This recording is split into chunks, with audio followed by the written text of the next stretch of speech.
지금 삼성전자 이거 사도 되는 걸까요? 아니면 팔아야 하는 걸까요? 안녕하세요 여러분, 오늘도 바로 이 질문을 드리고 찾아왔습니다. 오늘 코스피 보셨습니까? 장중에 5% 넘게 급등하면서 올해 들어 무려 20번째 매수 사이드카가 걸렸습니다. 그런데 웃긴 게 뭔지 아세요? 불과 한 달 사이에 이 시장은 하루에 8% 넘게 폭락했다가 이틀 뒤엔 6% 넘게 폭등하는 그야말로 롤러코스터를 탔습니다. 한때 코스피 10,000포인트, 이른바 만스피를 바라보던 지수가 순식간에 6,000선까지 밀리기도 했고요. 이러니 투자자들 마음이 어떻겠습니까? 지금이라도 다 팔고 도망쳐야 하나, 아니면 야수의 심장으로 더 사야 하나, 밤잠 설치는 분들 정말 많으실 거예요. 그런데 지금 이 영상 보고 계신다면 여기서 채널 끄지 마시고 끝까지 들어보셔야 합니다. 왜냐하면 저는 오늘 이 지긋지긋한 널뛰기 장세 속에서 대체 진짜 답이 뭔지 그 실마리를 하나 찾았거든요. 오늘 온통 급등이다, 사이드카다 시끄러운 뉴스들 사이에서 정작 삼성전자의 진짜 가치를 말해주는 아주 중요한 소식 하나가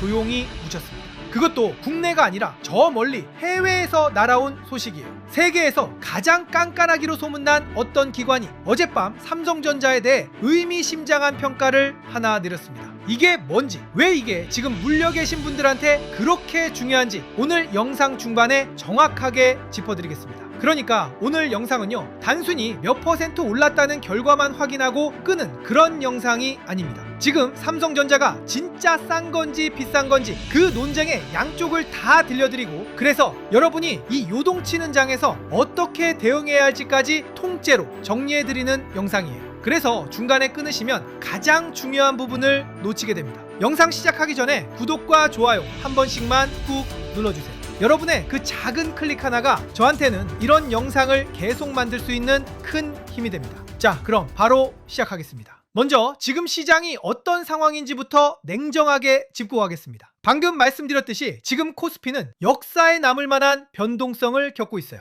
올해 들어서만 내수 사이드카가 20번, 여기에 폭락으로 인한 내도 사이드카까지 더하면 정말 하루가 멀다 하고 시장에 브레이크가 걸리고 있는 상황입니다. 7월 한 달만 놓고 봐도 어떤 날은 8% 넘게 빠지고 어떤 날은 6% 넘게 오르는 방향을 종잡을 수 없는 장세가 계속되고 있어요. 이런 장에서는 사실 마음 편한 사람이 아무도 없습니다. 오른다고 마냥 좋아할 수도 없고 빠진다고 무조건 절망할 수도 없어요. 왜냐하면 내일 당장 정반대로 움직일 수 있으니까요. 어제 웃던 사람이 오늘 울고 오늘 우는 사람이 내일 웃는, 그야말로 감정이 극과 극을 오가는 장세입니다. 특히 이렇게 변동성이 극심할 때 가장 위험한 게 뭔지 아세요? 바로 그 순간의 감정에 휩쓸려서 판단하는 겁니다. 어제 폭락에 겁먹어서 던졌는데 오늘 폭등하고, 오늘 폭등에 옥해서 샀는데 내일 다시 빠지고, 이런 식으로 시장에 끌려다니다 보면 계좌는 어느새 반토막이 나 있습니다. 그리고 이 모든 변동성의 중심에는 언제나 반도체, 그러니까 삼성전자와 SK하이닉스가 있습니다. 이 두 종목이 코스피에서 차지하는 비중이 워낙 크다 보니 반도체가 기침을 하면 코스피가 몸살을 앓고, 반도체가 웃으면 코스피가 춤을 추는 구조가 된 거예요. 그래서 지금 이 순간 모든 투자자의 머릿속엔 딱 하나의 질문이 맴돌고 있습니다. 이 반도체 주식 지금 사야 하나 팔아야 하나? 죽어도 반도체를 붙들고 가야 하나? 아니면 이쯤에서 비중을 좀 덜어내야 하나? 오늘 저는 이 질문에 대해 시장 최고의 고수들이 내놓은 진짜 속마음과 해외에서 날아온 결정적인 평가를 가지고 답을 찾아보려고 합니다. 자, 이제 오프닝에서 예고했던 그 소식을 공개하겠습니다. 오늘 이 급등의 갈에서 다들 그냥 지나쳐버린, 하지만 어쩌면 오늘 가장 중요한 뉴스요. 바로 세계 3대 신용평가사 중 하나인 S&P가 간밤에 삼성전자의 신용등급 전망을 기존의 안정적에서 긍정적으로 한 단계 올렸다는 소식입니다. 신용등급 전망을 올렸다는 게 무슨 뜻이냐? 쉽게 말하면 세계에서 가장 깐깐하고 냉정하기로 유명한 감별사가 삼성전자를 꼼꼼히 뜯어보고 나서 이 회사 앞으로 더 좋아지겠는데? 하고 도장을 찍어줬다는 겁니다. 요즘처럼 주가가 공포에 휩싸여 널뛰는 와중에 나온 평가라 더 의미가 크죠. 이런 신용평가사들은요, 주가가 오르내리는 걸 보고 판단하는 게 아니라 이 회사가 앞으로 돈을 잘 벌지, 빚은 잘 갚을 수 있을지 그 기초 체력을 냉정하게 뜯어봅니다. 그런 곳이 삼성전자의 미래를 더 밝게 봤다는 건 지금의 주가 급락이 회사가 나빠져서가 아니라는 강력한 증거인 셈이에요. 심지어 앞으로 실적과 시장 지위가 확인되면 등급 자체를 더 올릴 여지도 열어뒀습니다. 그럼 S&P가 대체 뭘 보고 이런 평가를 내렸을까요? 핵심은 딱 하나, 메모리 슈퍼사이클입니다. S&P는 삼성전자를 이 메모리 슈퍼사이클의 대표 수혜 기업으로 콕 집었어요. AI 데이터 센터 투자가 폭발적으로 늘어나는데 메모리 공급은 빠듯하니 세계 최대 메모리 회사인 삼성전자가 그 혜택을 가장 크게 받을 거라는 논리입니다. 실제로 일부 D램 칩 가격은 이미 1년 전보다 3배에서 4배까지 뛰었다고 해요. 반도체 값이 1년 만에 3, 4배 뛴다는 게 어떤 의미인지 아세요? 같은 물건을 만들어 파는데 받는 돈이 몇 배가 됐다는 거고, 그건 곧바로 회사의 이익으로 직결됩니다. 그리고 이 공급 부족이 잠깐 있다 마는 게 아니라 최소 2년은 더 이어질 거라고 봤습니다. 왜냐하면 전 세계 큰 손들이 AI에 쏟아붓는 돈이 상상을 초월하거든요. S&P는 세계 4대 하이퍼스케일러, 그러니까 구글, 마이크로소프트, 아마존, 메타 같은 초대형 IT 기업들이 2028년에 쓸 설비 투자 금액이 2024년보다 무려 4배 늘어난 1조 달러, 우리 돈으로 1,400조 원에 육박할 거라고 내다봤어요. 이 어마어마한 돈의 상당 부분이 AI 데이터 센터를 짓는 데 들어가고, 그 데이터 센터 안은 삼성전자가 만드는 메모리로 채워집니다. 그런데 정작 메모리를 더 만들 수 있는 실질적인 공급 확대는 2028년 이후에나 가능해서 그 전까지는 오히려 수급 불균형이 더 심해질 수 있다는 거예요.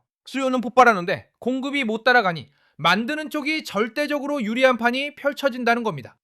그래서 S&P가 내놓은 삼성전자의 실적 전망 숫자를 들으시면 아마 깜짝 놀라실 겁니다. 삼성전자의 연간 매출이 올해 약 683조 원, 그리고 2027년에는 약 821조 원으로 역대 최대 수준에 이를 거라고 봤어요. 회사가 벌어들이는 이익의 핵심 지표는 더 극적입니다. 지난해 91조 원 수준이던 게 올해는 약 393조 원, 2027년에는 약 502조 원까지, 그러니까 2년 만에 4배 이상으로 불어날 거라고 추정했습니다. 회사에 실제로 쌓이는 현금, 잉여 현금 흐름은 지난해 33조 원에서 올해 200조 원을 넘고 2027년에는 288조 원까지 늘어날 거라고 봤고요. 이게 무슨 뜻이냐? 삼성전자가 앞으로 어마어마한 돈을 벌어서 그 돈이 회사 금고에 차곡차곡 쌓인다는 겁니다. 물론 앞으로 2년간 반도체 라인을 까는 데 들어가는 설비 투자도 연간 80조 원 넘게 크게 늘어난다고 봤지만, 그걸 다 쓰고도 손에 남는 현금이 이만큼이나 된다는 거예요. 이 정도 현금 여력이면 업황이 잠깐 나빠져도 끄떡없이 버틸 수 있고, 배당을 늘리거나 대형 인수합병에 나설 힘도 충분하다는 뜻입니다. 회사의 재무 체력이 그만큼 단단해진다는 거죠. 여기서 끝이 아닙니다. S&P는 삼성전자의 기술력에 대해서도 후한 평가를 내렸어요. 그동안 시장이 걱정하던 HBM, 그러니까 AI에 들어가는 초고성능 메모리 분야에서 삼성전자가 최신 제품의 앞선 기술을 적용해서 경쟁력을 확보했다고 봤습니다. 한때 삼성의 발목을 잡던 수율 문제도 상당 부분 해소된 것으로 판단했고요. 또 하나, 그동안 애물단지 취급을 받던 파운드리 사업도 이제 수율이 정상화 단계에 접어들었고, 만약 경쟁사인 대만 TSMC의 생산 능력이 한계에 부딪히면 삼성전자가 그 대체 공급처로 떠오를 수 있다고도 내다봤습니다. 한마디로 걱정거리였던 사업들이 하나씩 제자리를 찾아가고 있다는 거예요. 스마트폰 사업은 메모리 값이 오르면서 원가 부담이 좀 커지겠지만, 메모리에서 버는 돈이 그 손해를 훌쩍 넘어설 거라고 봤고요. 그러니까 삼성전자를 이루는 여러 사업 중에 메모리라는 가장 큰 엔진이 지금 무섭게 돌아가기 시작했다는 게 이 평가의 핵심입니다. 자, 여기까지 들으시면서 지금 삼성전자에 불려서 마음고생하시는 분들 조금은 위로가 되셨으면 좋겠습니다. 생각해보세요. 지금 주가는 공포에 질려서 하루에 몇 %씩 널뛰고 있지만, 세계에서 가장 냉정한 신용평가사는 오히려 이 회사의 미래를 더 밝게 보고 등급 전망을 올렸어요. 주가와 회사의 실제 가치가 정반대로 움직이고 있는 겁니다. 그리고 국내 최고의 투자 고수들도 비슷한 얘기를 합니다. 한 고수는 지금 삼성전자와 SK하이닉스가 밸류에이션 측면에서 확실히 싸다고 잘라 말했어요. 주가가 이익에 비해 얼마나 비싼지 보여주는 지표가 5배 안팎까지 내려왔고, 자산가치 대비로 봐도 부담이 크게 줄어든 구간이라는 겁니다. 쉽게 말해 회사가 벌어들이는 이익에 비하면 지금 주가는 오히려 헐값에 가깝다는 얘기예요. 일각에서는 메모리 값이 너무 올라서 오히려 수요가 줄거나 빅테크들이 투자를 줄일 거라는 걱정도 나오지만 이 고수는 현실과는 거리가 있다고 봤습니다. 빅테크들의 투자는 멈추기는커녕 대상이 계속 다양해지고 있고 오히려 데이터 센터가 다 지어진 다음엔 로봇이나 우주산업 같은 새로운 영역으로 AI가 확장되면서 반도체 수요가 더 늘어날 거라고 봤어요. 그런데 여기서 제가 정말 반드시 짚고 넘어가야 할 게 있습니다. 제가 오늘 좋은 얘기만 잔뜩 해드렸지만 시장에는 정반대의 경고도 분명히 존재한다는 거예요. 저는 여러분께 한쪽 얘기만 들려드리고 싶지 않습니다. 또 다른 고수는 이렇게 경고했어요. 반도체 주식도 결국은 경기를 타는 순환주다. 이런 경기 순환주는 이익이 정점에 가까워질수록 오히려 밸류에이션 지표가 낮아지는 특성이 있어서 지금 이익이 좋다고 무조건 싸다고 판단하면 위험하다는 겁니다. 즉, 지금 보이는 이 좋은 숫자들이 어쩌면 정점의 신호일 수도 있다는 경고죠. 또 다른 전문가는 조금 더 중립적인 입장을 내놨습니다. 과거처럼 반도체가 한도에 반짝 벌고 곧바로 적자로 돌아서는 그런 사이클이 반복될 가능성은 크지 않다고 봤어요. 지금은 공급이 워낙 부족해서 만드는 쪽이 가격 결정권을 쥐고 있고 장기 계약도 많아서 과거보다 훨씬 안정적이라는 겁니다. 옛날에는 반도체 회사들이 서로 더 만들겠다고 경쟁하다가 공급 과잉으로 다 같이 무너지는 일이 반복됐는데 지금은 증설을 제한적으로 하면서 공급을 조절하는 능력이 훨씬 좋아졌다는 거죠. 그래서 삼성 같은 회사의 협상력이 상당 기간 유지될 거라고 봤습니다. 다만 앞으로 수급이 정상으로 돌아오면 이익률은 서서히 낮아질 수 있다고 봤죠. 하지만 그 속도가 과거처럼 급격하지는 않고 비교적 완만할 거라 올해 당장 주가가 꺾일 걸로는 보지 않는다고 했습니다. 정리하면 이렇습니다. 회사의 펀더멘털, 그러니까 기초 체력은 누가 봐도 아주 튼튼하다. 다만 지금 이 가격이 싼지 비싼지에 대해서는 최고의 고수들 사이에서도 의견이 팽팽하게 갈린다. 누구는 확실히 싸다 하고 누구는 정점의 신호일 수 있으니 경계하라 하고 누구는 완만하게 갈 거다 한다. 바로 이게 지금 삼성전자를 둘러싼 진짜 그림입니다. 그러니 어느 한 사람 말만 듣고 전 재산을 걸어서도 안 되고 반대로 겁먹고 다 던져버려서도 안 되는 거예요. 여기서 잠깐 여러분께 여쭤보고 싶습니다. 지금 이 영상 보고 계신 여러분은 삼성전자 평단가가 얼마쯤 되시나요? 어떤 분은 오늘 반등으로 이미 웃고 계실 테고 어떤 분은 아직 갈 길이 한참 머실 겁니다. 또 어떤 분은 오늘 살까 말까 고민만 하고 계실 수도 있고요. 댓글에 여러분 평단가를 살짝 남겨주세요. 저는 이 댓글들을 정말 하나하나 눈으로 읽습니다. 여러분이 지금 어느 자리에서 어떤 마음으로 버티고 계신지를 알아야 제가 드리는 이야기도 더 정확해지거든요. 혼자 끙끙 앓지 마시고 같은 배를 탄 사람들끼리 여기 댓글에서 서로 처지도 확인하고 위로도 주고받으셨으면 좋겠습니다. 자, 그런데 제가 왜 오늘 이렇게 좋은 소식과 나쁜 경고를 굳이 다 들려드리는지 그 이유를 솔직하게 말씀드릴게요. 사실은 제 부끄러운 과거 얘기입니다. 저도 예전에는 이렇게 좋은 뉴스 하나에 완전히 꽂혀서 크게 데인 적이 있었어요. 몇 년 전이었는데 어떤 회사에 대해서 오늘처럼 온갖 좋은 분석이 쏟아지던 시기가 있었습니다. 실적 전망도 최고였고 유명한 기관들이 다 좋다고 했고요. 저는 그 뉴스들만 믿고 이건 무조건 오른다고 확신하면서 제가 가진 돈을 거의 다 밀어넣었습니다. 그런데 참 신기하죠? 제가 확신하고 풀 매수한 바로 그 순간이 하필 단기 고점이었어요. 그 뒤로 시장 전체가 흔들리기 시작하더니 그 좋다던 회사 주가도 같이 무섭게 빠지더라고요. 문제는 그 다음이었습니다. 저는 좋은 뉴스만 믿고 들어갔던 터라 정작 주가가 빠지기 시작하니까 대응할 방법이 아무것도 없었어요. 오를 때만 생각했지 빠질 때 어떻게 할지는 단 한 번도 생각해 본 적이 없었으니까요. 결국 매일매일 시퍼렇게 물들어가는 계절을 보면서 밤잠을 설치다가 공포가 극에 달한 바로 그 바닥에서 다 팔아버렸습니다. 그리고 아시죠? 제가 팔고 얼마 지나지 않아 주가는 다시 회복했습니다. 그때 저는 뼈저리게 깨달았어요. 아무리 좋은 뉴스도 아무리 튼튼한 회사도 그거 하나만 믿고 대비 없이 들어가면 결국 변동성에 잡아먹힌다는 걸요. 좋은 회사를 아는 것과 그 주식으로 실제 돈을 지키는 건 완전히 다른 문제였던 겁니다. 제가 졌던 건 삼성 같은 회사한테 진 게 아니라 대비 없이 감정에 휘둘린 제 자신한테 진 거였어요. 그날 이후로 저는 예측하고 확신하는 걸 그만뒀습니다. 대신 대비하기 시작했어요. 아무리 좋아 보여도 빠질 경우를 반드시 함께 준비하고 오르면 이렇게, 빠지면 이렇게, 횡보하면 이렇게 모든 경우의 수를 미리 정해두는 방식으로 바꿨습니다. 그랬더니 신기하게도 그 어떤 뉴스가 나와도 손이 떨리지 않게 됐어요. 좋은 소식이 나와도 흥분해서 달려들지 않고 나쁜 소식이 나와도 이미 대비해뒀으니 당황하지 않게 된 거죠. 마음이 편해지니까 오히려 판단은 더 정확해졌습니다.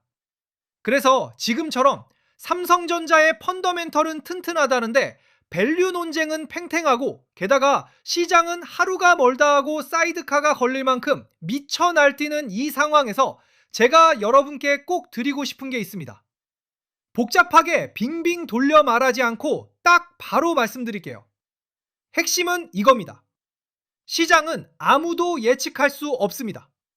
삼성전자가 싸다는 쪽이 맞을지 아니면 지금이 고점이라는 경고가 맞을지 저도 여러분도 그 누구도 미리 100% 맞힐 수 없어요. 그래서 우리는 어느 한쪽에 다 걸고 예측하는 대신에 시장이 어느 방향으로 흘러가든 다 대응할 수 있게 미리 준비를 해둬야 합니다. 싸다는 쪽이 맞으면 맞는 대로, 비싸다는 경고가 맞으면 맞는 대로 미리 대응을 정해두면 어느 쪽이 와도 무섭지 않거든요. 그래서 제가 아예 어느 쪽이 와도 흔들리지 않도록 대응본을 통째로 만들어 놨습니다. 두 가지 자료로 준비했어요. 첫 번째 자료는 지금부터 삼성전자가 갈 수 있는 세 갈래 길에 대한 시나리오입니다. 첫째, 슈퍼사이클과 저평가 매력이 부각되면서 주가가 위로 다시 올라타는 경우, 이때는 추격 매수의 욕심을 어떻게 다스리고 어디까지 따라가야 하는지. 둘째, 고점 경고가 현실이 되거나 시장 변동성이 다시 폭발하면서 아래로 빠지는 경우, 이때는 손절이냐 버티기냐 아니면 오히려 분할로 담을 자리냐. 셋째, 싸다는 쪽과 비싸다는 쪽이 팽팽하게 맞서면서 위아래로 지지부진 횡보하는 경우, 이때는 어떻게 마음을 다스리고 비중을 관리할지.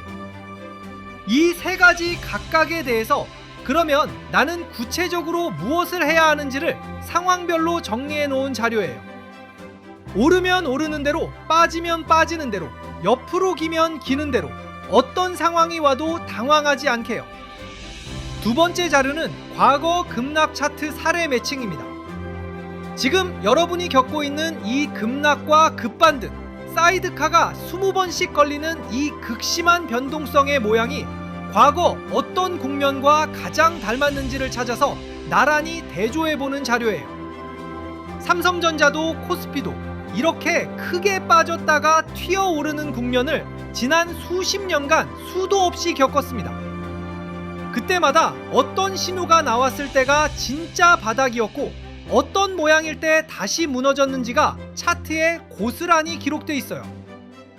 역사가 토시 하나 안 틀리고 반복되진 않아도 비슷하게 운율을 타는 경우는 정말 많거든요.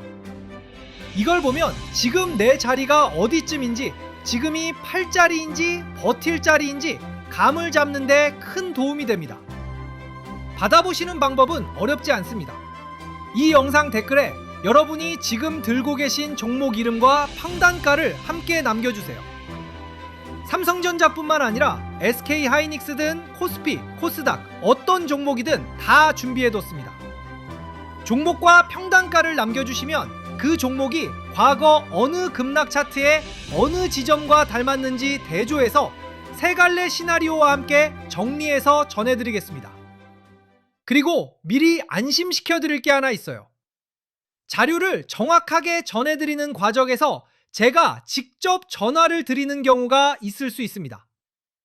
요즘 워낙 이상한 리딩방이나 스팸이 많다 보니 모르는 번호는 다들 경계하시잖아요. 그래서 미리 말씀드리는 거예요. 혹시 모르는 번호로 전화가 오더라도 어디처럼 유료방에 들어오라거나 돈을 넣으라는 그런 전화가 절대 아니니까 놀라지 마시고요. 오직 여러분께 자료를 제대로 전달해 드리기 위한 연락이라는 것만 기억해 주세요. 마지막으로 딱 한 가지만 분명히 하겠습니다. 이 자료는 이렇게 될 거다라는 예측이 절대 아닙니다. 어느 쪽이 와도 흔들리지 않기 위한 대비책이에요. 그리고 과거 차트 사례는 어디까지나 지나간 사례일 뿐 미래의 수익을 보장하는 게 결코 아니라는 점, 이건 꼭 기억해 주셔야 합니다. 자, 그럼 이제 제 판단을 정리해서 말씀드리겠습니다. 오늘 하루 딱 3가지만 기억하고 가시면 됩니다. 첫째, 삼성전자라는 회사의 체력은 지금 그 어느 때보다 튼튼합니다. 세계에서 가장 깐깐한 신용평가사가 등급 전망을 올렸고 슈퍼사이클 속에서 앞으로 벌어들일 이익이 몇 배로 불어날 거라는 전망까지 나왔어요. 주가가 공포에 널뛴다고 해서 회사의 진짜 가치까지 흔들리는 건 아니라는 걸 꼭 기억하세요. 둘째, 그렇다고 무조건 싸다고 맹신해서도 안 됩니다. 최고의 고수들 사이에서도 지금 가격이 싼지 비싼지 의견이 팽팽하게 갈립니다. 반도체는 경기를 타는 순환주라 지금의 좋은 숫자가 어쩌면 정점의 신호일 수도 있다는 경고 역시 분명히 새겨들어야 합니다. 좋은 뉴스와 냉정한 경고, 이 둘을 항상 같이 봐야 해요. 한쪽 말만 듣는 순간 우리는 가장 위험해집니다. 셋째, 그러니 예측하지 말고 대비하세요.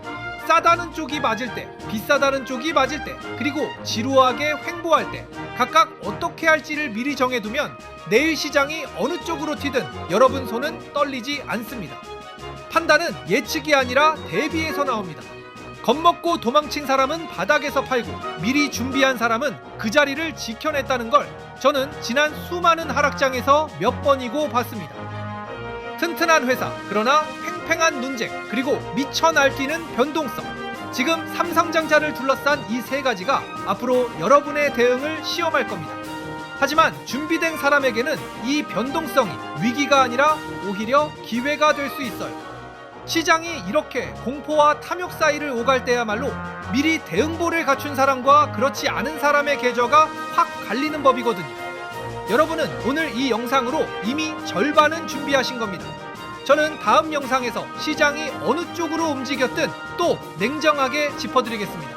그럼 오늘도 성투하십시오.